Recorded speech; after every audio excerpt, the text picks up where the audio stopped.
নমস্কার, max video নতুন একটা ব্লগে আপনাদের সকলকে স্বাগত জানাই। আজ 4 সেপ্টেম্বর বুধবার, এখন বাজে সকাল 10টা। এখন থেকে আমি আমার আজকের ব্লগটা শুরু করছি। বিশেষ জরুরি কাজে হঠাৎ করে আমাকে একটু বেরোতে হয়েছে। তবে বেরোনোর আগে তুলতুলকে স্কুলে যাওয়ার জন্য ব্রেকফাস্ট করিয়ে রেডি করে দিয়েছিলাম। তুলতুলে বাবা সময় মতো ওকে স্কুলে পৌঁছে দিয়েছে। আর সকালে মাকে ফোন করেছিলাম, ট্রেনটা 1-1.5 ঘন্টা মতন লেট আছে। প্রতিবারই এই ঘটনাটা ঘটে, মানে মা যখন এখান থেকে যায় তখন প্রতিবার এই ট্রেন লেট করে। আর যদি ট্রেনটা লেট না থাকতো তাহলে মা মোটামুটি সকাল 9টা সাড়ে 9টার মধ্যে বাড়ি পৌঁছে যেত। কিন্তু যেহেতু ট্রেনটা ওরকম 1.5-2 ঘন্টা লেট আছে, তো মার বাড়ি পৌঁছতে প্রায় 12:30 1টা মতন বেজে যাবে। আর আজকে আবার বাড়ি পৌঁছেই মাকে অফিসে যেতে হবে। আর এখন যে কাজের জন্য এসেছি এখনো তো সেটা শুরু হয়নি, এখন ওয়েট করছি, দেখা যাক কখন যেতে পারি জায়গায়।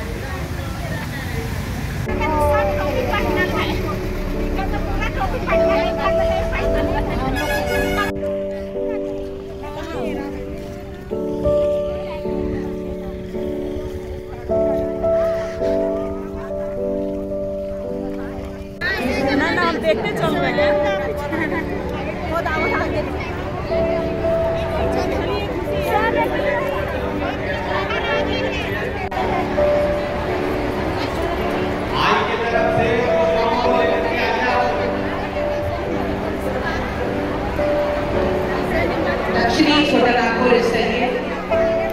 मुख्यमंत्री मैया सम्मान योजना के अवसर पर लाभुकों के बीच सम्मान राशि वितरण कार्यक्रम में आप सभी का हम बहुत बहुत स्वागत करते हैं, अभिनंदन करते हैं। आज के समारोह के मुख्य अतिथि के रूप में हमारे बीच देते हुए आ रहे हैं इस मुख्य मंच पर झारखंड मुख्यमंत्री मैया सम्मान योजना। हर बहना को मिले साल में 12,000 रुपए की सम्मान राशि, ताकि आप स्वाभिमान के साथ, आत्मविश्वास के साथ, आर्थिक सबलता के साथ, चेहरे पर मुस्कुराहट के साथ आप अपने जीवन पथ पर आगे बढ़े, कभी आपके चेहरे पर मायूसी ना हो, ये कामना है माननीय मुख्यमंत्री आदरणीय श्री हेमंत सोरेन जी की। और ये हम देख सकते हैं मुख्य पथ पर, ये इस रैंप पर जिस रास्ते से होकर मुख्य मंच तक पहुंच रहे हैं मुख्य अतिथि महोदय, हमारे छाऊ नृत्य के कलाकार जो रंग बिरंगे ये मुखौटे पहनकर अपने नृत्यों का प्रदर्शन करते हुए, अपने लोक कला का प्रदर्शन करते हुए स्वागत और अभिनंदन कर रहे हैं माननीय मुख्यमंत्री जी का। এখন বাজে 3টে, আর সকালে যে জরুরি কাজের জন্য বেরিয়েছিলাম সেই কাজ এই এতক্ষণে শেষ হলো। আর এবার বাড়ি ফেরার পালা। তাও বাড়ি ফিরতে ফিরতে 4:30-5টা বেজেই যাবে। এখন বাজে 4:40। আর আজকে যে বাড়ি কখন পৌঁছাবো ঠিক বুঝতে পারছি না। এমন জ্যামে ফেসেছি, না এগিয়ে যাওয়ার উপায় আছে আর না পেছনে।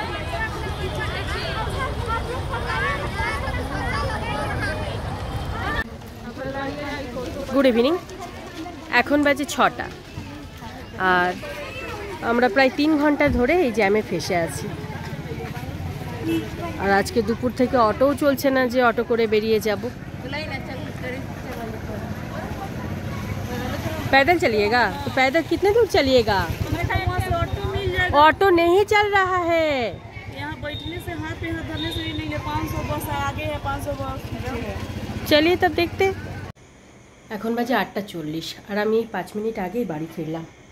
আজকে সারাটা দিন যা গেল সে আর মানে ভাষায় বলে প্রকাশ করার মতো নয়। বাড়ি ফিরে হাত মুখটা ধুয়ে আমি আগে ব্যাগ থেকে জিনিসপত্রগুলো বের করলাম। আর আজকে আমাদের ব্রেকফাস্ট আর লাঞ্চ ওখানেই দিয়েছিল। তো যেহেতু আমার ভমিটিং হয় গাড়িতে, তাই আমি না ব্রেকফাস্ট করেছি না লাঞ্চ। তো বাড়িতে নিয়ে এসেছি, দেখছি তরকারিগুলো নষ্ট হয়ে গেছে, লুচিগুলো ঠিক আছে, তো লুচিগুলো আলাদা করে রাখলাম। আর এই বোঁদে মিহিদানা এগুলো সব তুলে রাখবো। এগুলো সব গুছিয়ে গাছিয়ে রেখে তারপর আমি যাব স্নানে। আচ্ছা, সকালে আমি স্নান সেরেও বেরোইনি, মানে এত তাড়াহুড়ো করে বেরিয়ে গেছি। তুলতুল বাবার সাথে খেলা করছে। এখন বাজে 9:45, আর তখন খাবারগুলো গুছিয়ে রেখে রান্নাঘরটা একবার পরিষ্কার করে, এদিকেরও ঘরদোরগুলো একটু এলোমেলো হয়েছিল, সেগুলো সব ঠিকঠাক করে তারপরে আমি গেছিলাম স্নানে।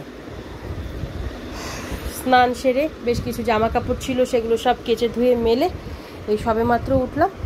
আর এবার তুলতুলকে একটু পড়াতে বসাবো। ওর স্কুলের হোমওয়ার্ক আছে, সাথে কালকে আবার জিকে ওরাল আছে, একটুখানি পড়িয়ে নিই, তারপরে রাতের রান্না বান্না করব। হ্যাঁ বাবা, হ্যাঁ চলো একটুখানি পড়ে নি মা, চলো এসো। এখন বাজে 10:30, আর তুলতুলকে তখন পড়াতে বসিয়ে আগে স্কুলের হোমওয়ার্কটা কমপ্লিট করালাম।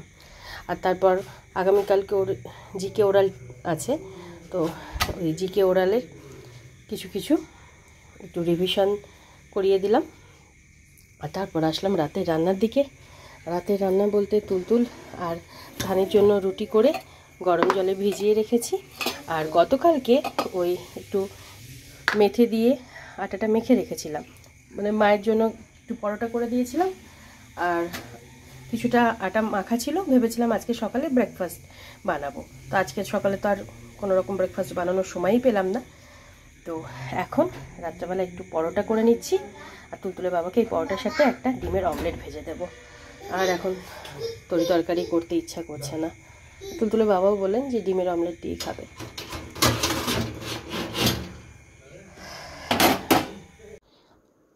এখন বাজে 12:10, আর আজকে ওদের 3 জনেরই ডিনার করতে অনেকটা দেরি হয়ে গেছিলো, প্রায় 11:15 মতন বেজে গেছিলো।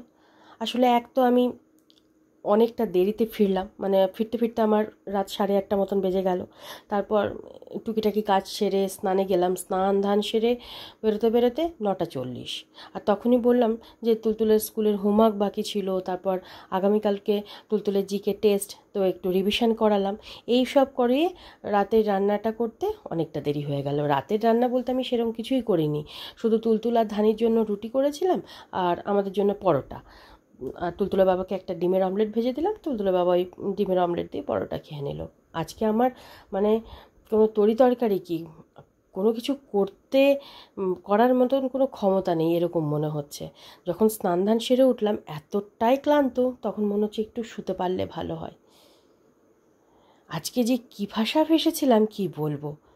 সকালবেলা তো 9টার মধ্যে বেরিয়ে গেছি, মানে তুলতুলকে রেডি করে আমি বেরিয়ে গেছি, না ব্রেকফাস্ট করেছি না স্নান করেছি, এদিকের কোনো কাজ হয়নি, অমনি দৌড়েছি, যেই ফোন এসেছে দৌড়ালাম।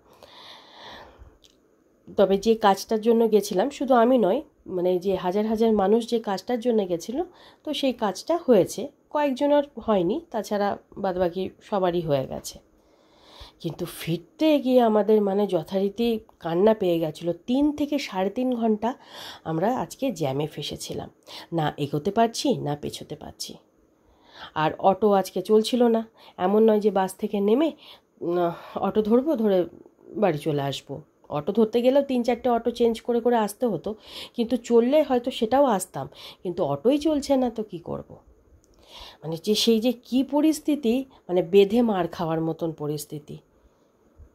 মানে এত সবাই ছটপট করছিল, প্রত্যেকেরই সংসার, প্রত্যেকেরই ছোট বাচ্চা আছে, অনেক কিছু প্রবলেম আছে। সে যে কী পরিস্থিতি আজকে ওই 3-3.5 ঘন্টা আমরা কাটিয়েছি কি বলবো। তবে যাই হোক, আজকে হ্যারাসমেন্ট তো আমার হলোই, কিন্তু এদিকে তুলতুলের বাবা সারাটা দিন আজকে তুলতুলকে সামলেছে। আমি তো শুধু ওকে স্কুলের জন্য রেডি করে দিয়েছিলাম, তুলতুলের বাবা স্কুলে দিয়ে এসেছিলেন, তারপর স্কুল থেকে নিয়ে আসা, ওকে স্নান করানো, খাওয়ানো, ঘুম পাড়ানো, তারপর ঘুম থেকে ওঠানো, মানে ওঠা, ওর সাথে খেলা করা, সারাটা দিন আজকে তুলতুলের বাবা সামলেছে। তাই তুলতুলের বাবার উপরও আজকে ভীষণ ধকল গেছে। তারপর আবার রান্নাও করেছে, ভাত ডাল আলু সিদ্ধ এই করেছে, কিন্তু করেছে তো। তুলতুলকে নিয়ে ওরকমভাবে হঠাৎ করে করা, কারণ ওনার তো অভ্যাস নেই, আমরা করি, আমাদের অভ্যাস হয়ে গেছে, ঠিক আছে, কিন্তু ওনার যথেষ্ট আজকে কষ্ট হয়েছে, কিন্তু কিছু করার ছিল না। আমিও বুঝতে পারছিলাম যে মানে এদিকে খুব সমস্যা হচ্ছে। যেমন তুলতুলের বাবার আজকে অফিসটা খুব হ্যাম্পার হয়েছে, মানে অফিস প্রায় করতেই পারিনি বলা যায়। তুলতুল করতে দেয়নি, সারাক্ষণ খেলা কান্নাকাটি ও যেটা করে থাকে ওরকম করছিল। আজকের দিনটা যা গেল না, মানে মনে রাখার মতন একটা দিন গেল। আর মাকে ওখানেই আমি 12:30 1টা নাগাদ একবার ফোন করেছিলাম, তো মা ওই 12:30 1টা, মানে আমি যখন ফোন করেছিলাম তার 5 মিনিট আগেই মা বাড়ি পৌঁছালেন।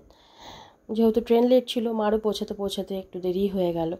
তবে গতবার তো আরও দেরি হয়েছিল, বিকেল 5টা 5:30 নাগাদ মা বাড়ি পৌঁছেছিলেন। এবার তো তাও 12টা 12:30টার মধ্যে পৌঁছে গেছে।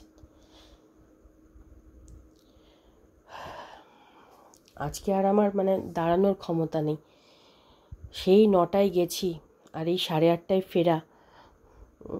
তারপর অতক্ষণ ধরে মিটিং চলছিল যেগুলো, সেখানে বসে থাকা, তারপর খাওয়া নেই দাওয়া নেই। ব্রেকফাস্ট লাঞ্চ দুটোই দিয়েছিল, কিন্তু আমি যেহেতু বাস জার্নিতে সাধারণত কিছু খাই না, জুস টুস একটু নিয়ে থাকি, জুস জল এগুলো একটু খাই, কিন্তু সলিড ফুড আমি খেতে পারি না।